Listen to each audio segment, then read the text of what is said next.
Welcome to the debate. When we look at a skyscraper, we praise the gleaming glass and steel, the visible output. But we usually ignore the thousands of tons of concrete and rebar hidden underground. Right, the foundation nobody actually sees. Exactly. So today we are asking a pretty fascinating question. In a ruthless, secular corporate world obsessed with visible metrics, does the unseen rebar of ancient religious ethics actually give an entry-level employee a competitive advantage? Which is a huge question for new hires navigating corporate life. Yes, specifically, we are looking at the religious framework found in the 7 Keys to Becoming a Man of Excellence.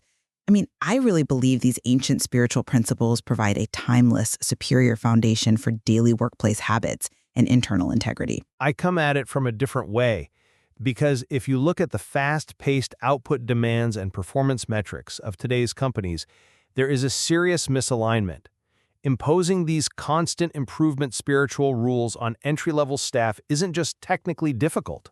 You think it is harmful? Oh, absolutely. It is a recipe for severe burnout.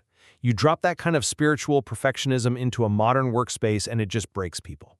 Well, let us look at what that unseen foundation actually means in practice. The text talks about mastering excellence in what it calls moments of aloneness. Drawing on that biblical idea of doing good in secret, right? Matthew chapter 6? Exactly, yeah. For an entry-level professional, this isn't just about religious morality. It is actually a mechanical engine for trust. It means writing clean code even when you know quality assurance won't check it, or meticulously logging data when literally no one is looking. But let us examine the actual cost of that framework. Because Key of 5 also demands bringing every single moment to its highest level. Right. And if you drop that into a modern corporation, entry-level staff face a daily barrage of triage, You just cannot treat every single email and spreadsheet as a sacred duty. Burnout is a massive risk in corporate culture. I will give you that, absolutely. Yeah.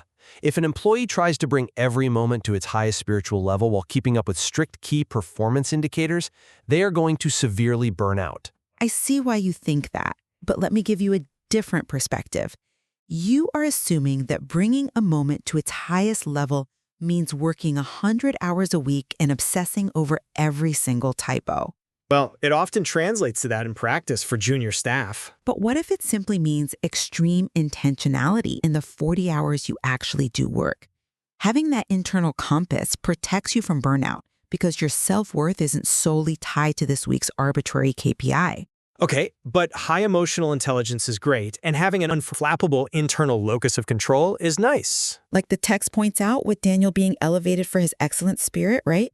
That prevents burnout. It doesn't cause it. Sure, like Daniel, but modern management isn't built on internal locuses of control. It is built on agile methodologies, ticketing systems, and tracking software. It relies heavily on metrics, yes. Exactly. We require visible, measurable output.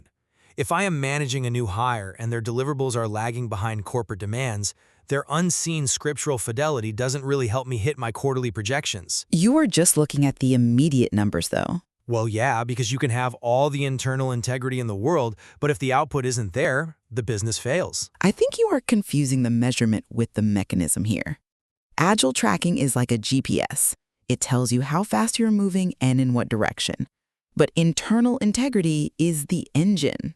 The engine, okay. Right. You can have the best GPS in the world, but if your engine is built on cheap parts, like taking shortcuts on unsupervised work, the car breaks down on a long road trip.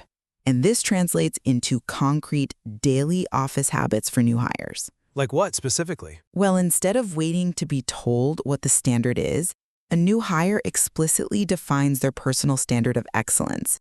They adapt to feedback, and they actively seek out mentorship from admired figures, much like the text highlights, seeking the unmatched wisdom of Solomon. Look, finding a mentor is fantastic career advice, obviously.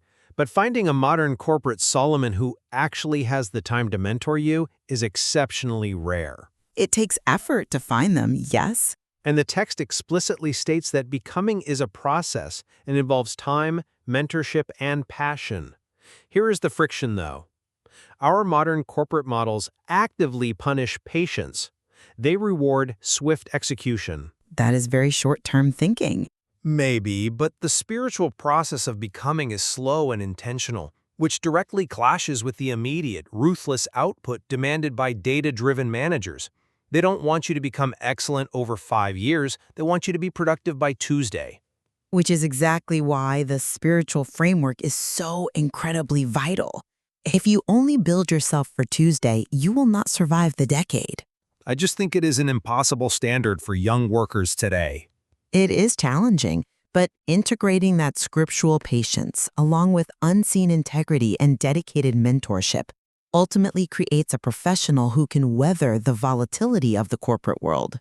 And I still maintain that asking a 20-something to balance ancient, constant improvement rules with realistic, metrics-based corporate demands is an almost impossible tightrope walk. We definitely agree on the critical importance of mentorship in that journey, however rare it might be to find in a corporate setting. Yeah, we do.